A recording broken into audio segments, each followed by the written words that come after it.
Hello friends, welcome back to my channel chemical engineering basics. मैंने last video काफ़ी दिन पहले बनाया था और आज मैं वहीं से वापस शुरू करने जा रहा हूँ। हमने पिछले लास्ट वीडियो में पीएसएम के 14 एलिमेंट्स के बारे में जाना था। पीएसएम मतलब प्रोसेस सेफ्टी मैनेजमेंट की बात कर रहे हैं हम। प्रोसेस सेफ्टी मैनेजमेंट को हम वापस से थोड़ा सा रिवाइज करते हैं, फिर हम उसके 3 एलिमेंट्स को समझेंगे, 3 मेन बेसिक पोर्शन जिसमें कि हमारा प्रोसेस सेफ्टी मैनेजमेंट बटा हुआ है, और फिर उनके अलग अलग 14 एलिमेंट्स के बारे में, किस पार्ट में कौन कौन से एलिमेंट आते हैं, और फिर इन एलिमेंट्स पे ही क्यों जोर दिया गया है प्रोसेस की सेफ्टी को लेकर के। सबसे पहले पीएसएम। पीएसएम में हमने पहले पिछले लास्ट वीडियो में देखा था कि इसमें 3 मेजर पोर्शंस आते हैं, जिसमें कि आपका पर्सनल मैनेजमेंट है, देन टेक्नोलॉजी का सेफ्टी मैनेजमेंट, और लास्ट फैसिलिटीज़ का। अभी हम ये समझते हैं यही तीनों लेकर के पूरे के पूरे 14 एलिमेंट्स को बना दिया गया है। ये बनाया क्यों गया है, पहले तो ये समझते हैं। प्रोसेस सेफ्टी मैनेजमेंट क्या करता है या क्या सोचता है कि प्लांट के अंदर सेफ्टी को मेंटेन, किन किन चीज़ों को अगर मेंटेन किया जाएगा या किन किन चीज़ों को ध्यान रखा जाएगा तो प्लांट की सेफ्टी बरकरार रहेगी, बनी रहेगी। जैसे हमने देखा था पर्सनल के अंदर अपने पास auditing, emergency planning and response था, मैनेजमेंट ऑफ पर्सनल चेंज के ऊपर था, incident investigation, contractors training and performance, and then personal की ट्रेनिंग एंड परफॉर्मेंस के ऊपर जोर दिया गया है। अभी ऐसा क्यों है तो ब्रीफ में समझते हैं। ऑडिटिंग क्या है? ऑडिटिंग क्या होता है कि जितनी भी चीज़ें प्लांट के अंदर, जो भी रूल्स, डेटा या कोई भी चेंजेस जो हमने किए गए हैं, जैसे फॉर एग्जांपल हमने प्लांट के अंदर एक पंप लगाया है, तो वो पंप जो लगा हुआ है, अगर वो पंप टाइम टू टाइम उसका पीएम शेड्यूल हो रहा है कि नहीं, ये चेक करना उसकी ऑडिटिंग हो गई। तो हमने एक शेड्यूल बनाया होगा कि इतने इतने हमारे मैकेनिकल इक्विपमेंट्स हैं, इन सारे मैकेनिकल इक्विपमेंट्स का टाइम टू टाइम पीएम होना चाहिए, यानी कि प्रिवेंटिव मेंटेनेंस होना चाहिए। या फिर हमने कोई भी चीज़ चेंज किया है या कोई भी रोज़ कोई भी काम कर रहे हैं जो कि हटके है या फिर प्रोसेस का पार्ट है, तो अगर हटके है तो उसके लिए परमिट यूज़ किया गया है कि नहीं। तो हर एक प्रोसेस, जितनी भी रूल्स एंड रेगुलेशंस प्लांट के अंदर बनाई गई हैं, उन सारे प्रोसेसेस को बराबर फॉलो किया जा रहा है कि नहीं, इसी प्रोसेस को ऑडिटिंग कहते हैं। ये सिर्फ और सिर्फ प्रोसेस के लिए नहीं है, हर एक प्रोसेस या हर एक वो डिपार्टमेंट, चाहे वो एचआर हो, चाहे वो सेफ्टी हो, चाहे परचेज हो, चाहे ऑपरेशंस हो, चाहे क्वालिटी हो, तो हर एक डिपार्टमेंट जो भी किसी भी प्लांट के अंदर फंक्शन कर रहा है, तो क्या वो अपनी सारी चीज़ों को, जितने भी काम वो दिन भर में कर रहा है, क्या वो उस प्रोसेस को फॉलो कर रहा है जो कंपनी ने लिख के दिए हैं, या जो रूल्स एंड रेगुलेशंस बनाए गए हैं उस प्लांट को रन करने के लिए, उन सारे डॉक्यूमेंट्स को मेंटेन किया जा रहा है जो कि नेसेसरी हैं एज पर लॉ और as per requirements of the plant itself. तो हर एक डेटा मेंटेन किया जा रहा है कि नहीं, डॉक्यूमेंट्स मेंटेन किए जा रहे हैं कि नहीं, जो स्टैंडर्ड्स कंपनी फॉलो कर रही है उन स्टैंडर्ड्स के लिए जो भी मैंडेटरी प्रोसीजर्स हैं वो फॉलो हो रहे हैं कि नहीं, इन सभी को रीवेरीफाई करने का काम ऑडिटिंग के अंदर आता है। तो यानी कि अगर जो भी चीज़ें बनाई गई हैं, जो भी स्टैंडर्ड्स बनाए गए हैं, अगर वो सारे के सारे स्टैंडर्ड्स रेगुलरली फॉलो होंगे तो सेफ्टी आपके प्लांट में बराबर मेंटेन रहेगी। जो चीज़ विदाउट पीएम कोई पंप माल फंक्शन कर सकता है, या कोई भी सेफ्टी इक्विपमेंट जैसे आरडी है, अगर हम कहते हैं कि हर 2 साल में आरडी चेंज होनी चाहिए, ये हमने एक रूल बनाया है डिपेंडिंग अपॉन इंडस्ट्रीज़ का जो डेटा है कि आरडी जो है कितने दिन तक, कितने दिन में चेंज हो जानी चाहिए, ताकि वो खुद ख़राब नहीं हो ड्यूरिंग द रिएक्शन या किसी भी प्रोसेस के दौरान। ऐसा ना हो कि उसकी शेल्फ लाइफ या उसकी खुद की लाइफ या उसकी थिकनेस डिटोरिएट हो गई हो और वो विदाउट रीचिंग अपना बर्स्ट प्रेशर वो फट जाए। तो इसलिए भी वो मेंटेन हो रहा है कि नहीं, तो इसलिए प्रोसीजर बनाया गया है कि लेट से आपकी कंपनी में हो सकता है कि हर 2 साल में चेंज करना है, किसी कंपनी में 3 साल में चेंज करना है, किसी कंपनी में हर 4 साल में रिप्लेस करना है। तो ये डिपेंडेंट किस पे होता है कि आपके यहाँ पे कौन सा प्रोसेस फॉलो हो रहा है। या फिर उस आरडी के रिप्लेसमेंट का वेंडर ने कितना टाइम फ्रेम दिया है।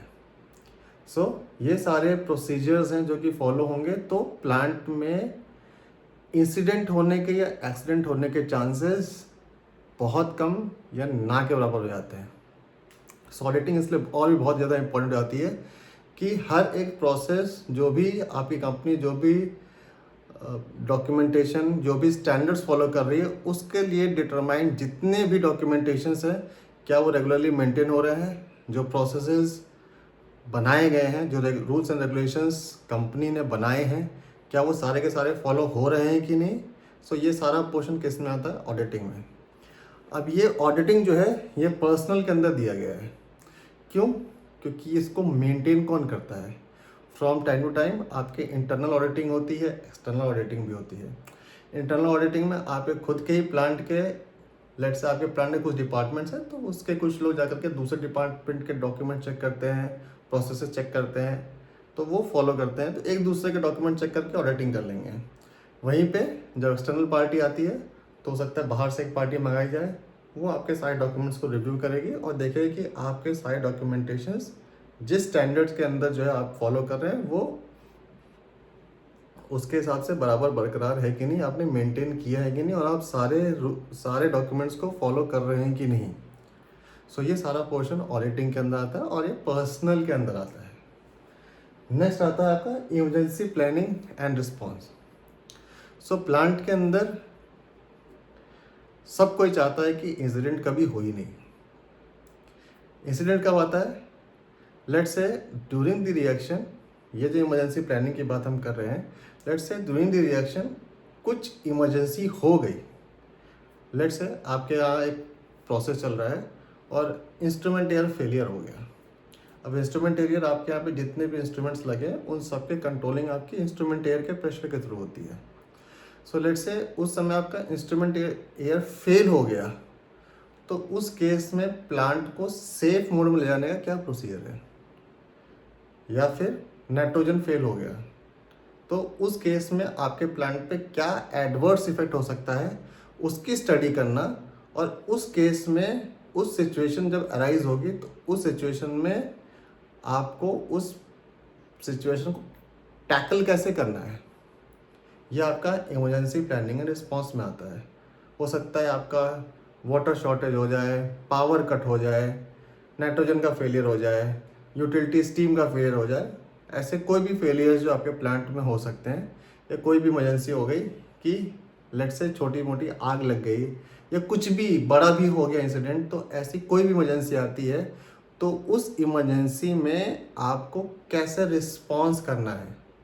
हर एक आदमी जो कि इस प्लांट में काम कर रहा है उसकी क्या क्या रिस्पॉन्सिबिलिटी होगी, वो सारा का सारा प्रोसीजर रिटन डाउन होता है, वो इमरजेंसी प्लानिंग एंड रिस्पॉन्स में होता है।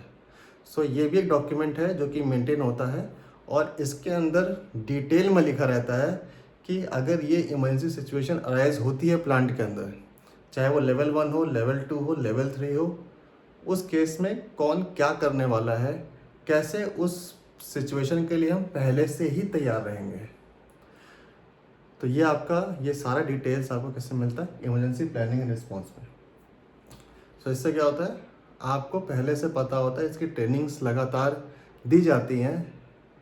HR टीम, सेफ्टी टीम, या फिर आपके यहाँ पे हो सकता है प्रोसेस टीम भी आपको लगातार ये डेटा को मेंटेन करता है और टाइम टू टाइम ट्रेनिंग्स भी देते रहते हैं लोगों को कि अगर ये या वो कोई भी इमरजेंसी आती है तो उस इमरजेंसी में आपको रिस्पॉन्स कैसे करना है।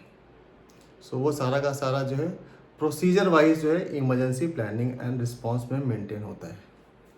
नेक्स्ट होता है आपका मैनेजमेंट ऑफ पर्सनल चेंज। अब मैनेजमेंट ऑफ पर्सनल चेंज के अंदर क्या आता है? लेट्स से आप एक आदमी को रिक्रूट करने वाले हैं, एक आपके यहाँ पे एक ऑपरेटर की पोजीशन खाली है। सो HR क्या करता है, ऐसे ही किसी को भी रैंडमली नहीं उठा सकता है कि ठीक है आप आ जाओ, आपको ये काम करना है, ऐसा नहीं होता है। सो उसके लिए भी एक सिस्टम डिज़ाइन किया गया है कि अगर कोई जॉब डिफाइंड है तो वो डिफाइंड उस जॉब के लिए आदमी की मिनिमम एजुकेशन क्या होनी चाहिए, एक्सपीरियंस कितना होना चाहिए, या फिर उसका लेवल ऑफ नॉलेज कितना होना चाहिए, तो ताकि अगर आपके प्लांट में कोई भी प्रोसेस है तो उस प्रोसेस को वो एफिशिएंटली हैंडल कर सके। अगर आप कोई भी ऐसा इंसान लेकर के आते हैं, लेट्स से आपने कहा मैं एक बीकॉम वाला बंदा उठा लाता हूँ और उसको प्रोसेस चलाने को देता हूँ जो कि रिएक्शन बहुत हैजार्डस है, तो उस केस में आप जानबूझ करके अपने प्लांट के अंदर एक इंसिडेंट और एक अनसेफ एनवायरनमेंट क्रिएट कर रहे हैं। तो ऐसा ना हो, उसके लिए मैनेजमेंट ऑफ पर्सनल चेंज बनाया गया है कि like for like, Apple for Apple replacement होना चाहिए। कि अगर एक ऑपरेशंस का बंदा गया है जिसके कि टेक्निकल बैकग्राउंड ये है, उसका एजुकेशन बैकग्राउंड ये है, उसका नॉलेज बैकग्राउंड ये है, तो जो आने वाला है उसके लिए मिनिमम रिक्वायरमेंट तो ये होनी ही चाहिए। उसी के बेसिस पे आप किसी को रिक्रूट करेंगे। सो ये जो प्रोसेस है मैनेजमेंट ऑफ पर्सनल चेंज, ये एचआर के अंडर में आता है। तो ये रिक्रूटमेंट का प्रोसेस है कि आप प्लांट के अंदर किसी भी पर्सन को रिप्लेस करने के लिए कैसे रिप्लेस करेंगे ताकि प्लांट की सेफ्टी मेंटेन रहे। नेक्स्ट आता है इंसिडेंट इन्वेस्टिगेशन। अब इंसिडेंट इन्वेस्टिगेशन क्यों ज़रूरी है? लेट्स से प्लांट के अंदर एक इंसिडेंट हुआ है। अब वो जो इंसिडेंट हुआ था, अगर हम उसको ऐसे ही नेग्लेक्ट कर देते हैं, कुछ भी बिना सोचे ठीक है चलो ये हुआ था इसको छोड़ देते हैं, तो वो इंसिडेंट वापस से होगा क्योंकि हमने ये नहीं समझा कि वो इंसिडेंट हुआ क्यों था।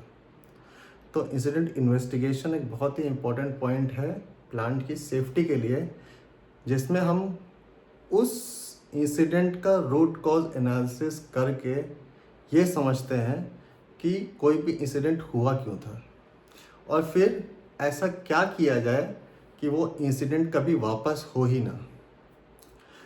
तो इसके लिए उसका कापा होगा, उसके रूट कॉजेस फाइंड होंगे, उसके लिए फिर पीडीसीए होगा कि फिर से हम समझेंगे कि क्या क्या चीज़ें हैं, कोई नया प्रोसेस डेवलप करना है, कुछ नया चेंज करना है, प्रोसेस में कोई फॉल्ट था, कुछ कमी रह गई थी, या फिर टेक्नोलॉजी में कोई इशू था, कुछ भी चीज़ें फाइंड आउट करनी है।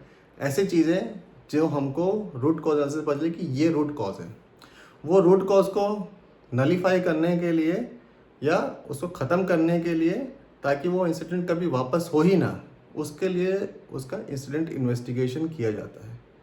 इंसिडेंट इन्वेस्टिगेशन इसलिए भी किया जाता है ताकि हमको ये आगे जाके समझ में आए। पहली बात तो इंसिडेंट इन्वेस्टिगेशन करने से ये चीज़ समझ में आती है कि लॉसेस कितने बड़े हैं। दूसरी चीज़, अगर कोई भी लॉसेस हुआ है तो उसमें इंजरी हुई है तो किस टाइप की इंजरी हुई है, ये सब चीज़ें नोट की जाती हैं। मतलब आपको एक इंसिडेंट के बारे में पूरा का पूरा डेटा मिलता है कि क्या हुआ है, क्यों हुआ है, किसको हुआ है, कैसे हुआ था, कितना बड़ा था वो इंसिडेंट, क्यों हुआ था, कब हुआ था। तो उस इंसिडेंट इन्वेस्टिगेशन के अंदर सारा डेटा आता है। उसके अंदर आपको एक एक चीज़ समझनी पड़ती है कि ये इंसिडेंट होने के क्या क्या चांसेस थे। उसके अंदर वाइवा एनालिसिस किया जाता है, रूट कॉज फाइंड आउट होता है, फिर फाइनली उस रूट कॉज के लिए सजेशंस दिए जाते हैं, उन सजेशंस को इम्प्लीमेंट किया जाता है। फिर उस इम्प्लीमेंटेशन के बाद उसका डेटा बनाया जाता है कि हमने जो इम्प्लीमेंट किया उसकी वजह से कुछ इम्प्रूवमेंट हुआ है कि नहीं हुआ है, तो हम वापस से जाएंगे, फिर से कोई नया इम्प्रूवमेंट का आइडिया निकालेंगे, उसको इम्प्लीमेंट करेंगे ताकि वापस से हो ही ना। सो इंसिडेंट इन्वेस्टिगेशन इसलिए भी ज़रूरी है कि प्लांट के अंदर कभी कोई इंसिडेंट्स हमारे प्लांट में हुआ हो या फिर किसी और प्लांट में भी, तो इन इंसिडेंट्स के से सीख करके हम अपने प्लांट में भी और दूसरे प्लांट्स के अंदर भी हम समझ सकते हैं कि ये चीज़ें ऐसे करने से इंसिडेंट हो सकते हैं, तो ये चीज़ें हमको कैसे ख़त्म करनी और क्या नए इम्प्रूवमेंट्स लेके आना है ताकि इंसिडेंट्स हो ही नहीं। तो इसके लिए हर कंपनीज इंसिडेंट इन्वेस्टिगेशन करती है और उसकी फाइंडिंग्स को थ्रू आउट सर्कुलेट भी करती है ताकि और भी कंपनीज जो कि उसी एरिया में ऑपरेट कर रही हैं वो भी समझे कि ये चीज़ों की या ये इंसिडेंट इस वजह से हुआ था, या एक डेटा बैंक अपने लिए भी रहता है कि इंसिडेंट को कैसे हमने जो है नलीफाई किया या फिर अगली बार नहीं हो उसके लिए क्या इम्प्रूवमेंट्स किए हैं। सो वो भी एक डेटा बैंक मेंटेन होता है। इंसिडेंट इन्वेस्टिगेशन इसलिए बहुत ज़रूरी है कि प्लांट के अंदर इंसिडेंट इन्वेस्टिगेशन से सेफ्टी इम्प्रूव होती है। नेक्स्ट, कॉन्ट्रैक्टर्स की ट्रेनिंग। सो प्लांट के अंदर जितने प्लांट्स ऑपरेट होते हैं उनके अंदर एक अच्छा खासा man power contract man power रहता है जो कि बेसिक लेवल पे काम करता है। सो लेट्स से प्लांट के अंदर जो एक्चुअल मैन पावर जो फील्ड में हैंडल करता है, बॉटम में जा कर के डायरेक्टली मशीन के साथ कांटेक्ट में करता है, कांटेक्ट में रहता है, वो है कॉन्ट्रैक्ट मैन पावर। सो कॉन्ट्रैक्ट मैन पावर जो भी आ रहा है उसकी भी ट्रेनिंग्स बहुत ज़रूरी है, क्योंकि वो डायरेक्टली आपके केमिकल प्लांट्स के अंदर डायरेक्टली केमिकल्स के कांटेक्ट में आ सकते हैं या फिर डायरेक्टली सारे इक्विपमेंट्स के कांटेक्ट में आते हैं। सो उनके पास भी अच्छी खासी ट्रेनिंग उनके पास भी होनी चाहिए कि वो क्या हैंडल करने जा रहे हैं। कल को अगर वो कोई पाइपलाइन खोलने जा रहे हैं जिस पाइपलाइन के अंदर कोई गैस है, तो उनको ये मिनिमम तो पता ही होना चाहिए कि अगर ये गैस किस चीज़ की है, इसका हार्म क्या है। कि ज़्यादातर क्या होता है, जितने भी कॉन्ट्रैक्ट मैन पावर्स किसी भी प्लांट में आते हैं वो ज़्यादातर मिनिमम 10th पास होते हैं या फिर पढ़े ही लिखे नहीं होते या ITI होते हैं, उससे ज़्यादा उनकी एजुकेशन लेवल नहीं होती। सो उनके पास भी इतना तो पता रहना ही चाहिए, उनकी ट्रेनिंग तो होनी ही चाहिए कि वो किस टाइप का केमिकल हैंडल करने वाले हैं। और अगर वो किसी भी टाइप के केमिकल को हैंडल करने वाले हैं तो एटलीस्ट उनको कौन से मिनिमम PPEs पहनने हैं।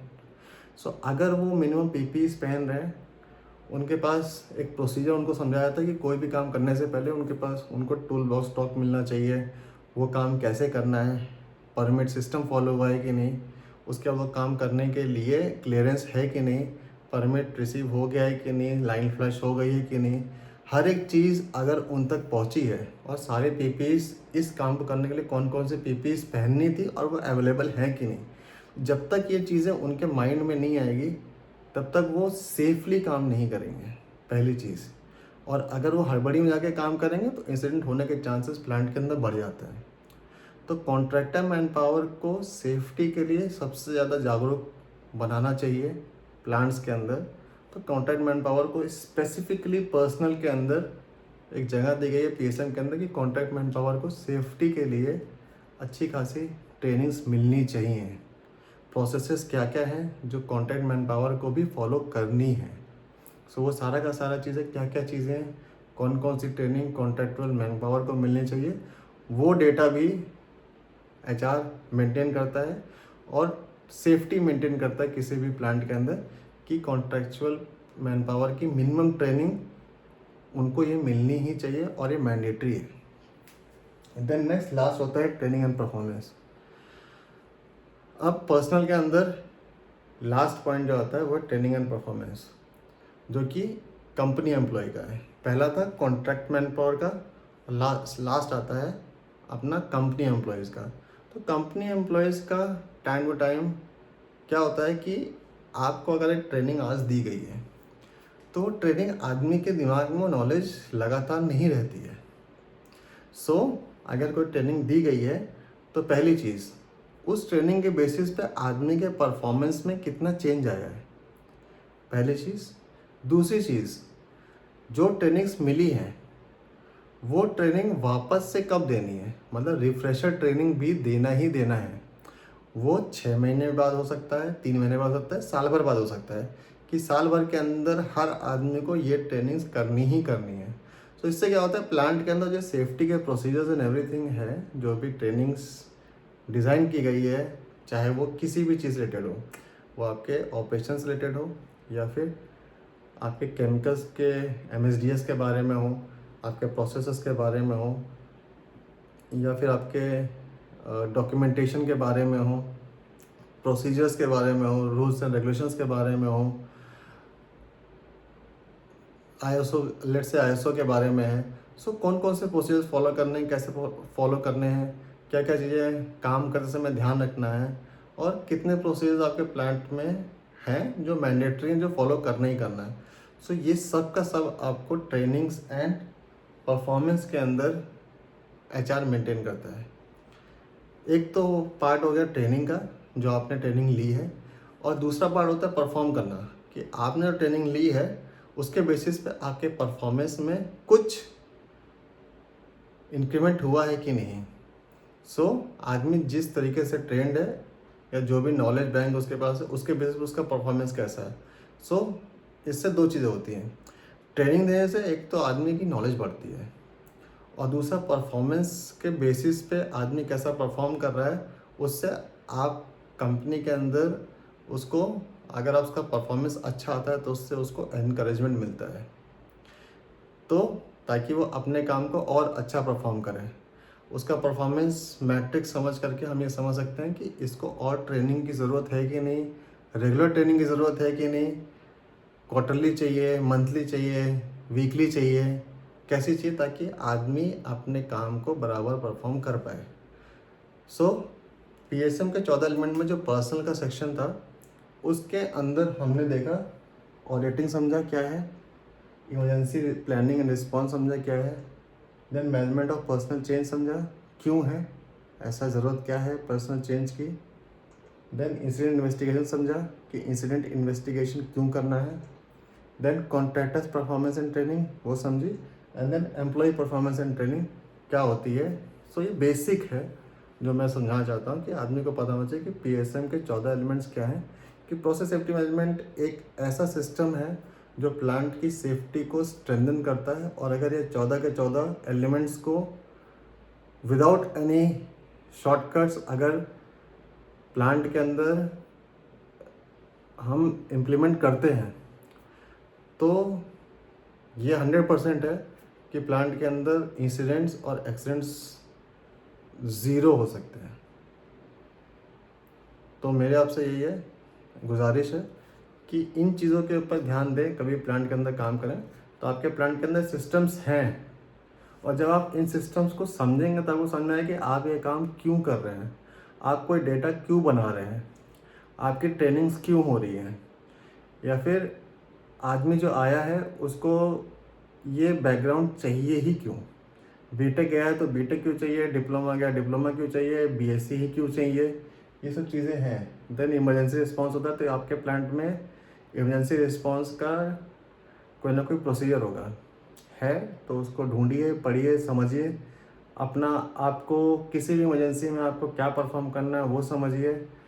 टाइम टाइम आपके प्लांट में ऑडिटिंग होती होगी, तो ऑडिटिंग के लिए क्या क्या डॉक्यूमेंट ज़रूरी हैं वो प्रिपेयर करके रखिए टाइम टू टाइम, क्योंकि प्रोसीजर्स और जितने भी रूल्स एंड रेगुलेशंस प्लांट के अंदर बनाए गए हैं वह आपके प्रोसेस को और प्रोसेस की सेफ्टी को स्ट्रेंथन करने के लिए बनाए गए हैं।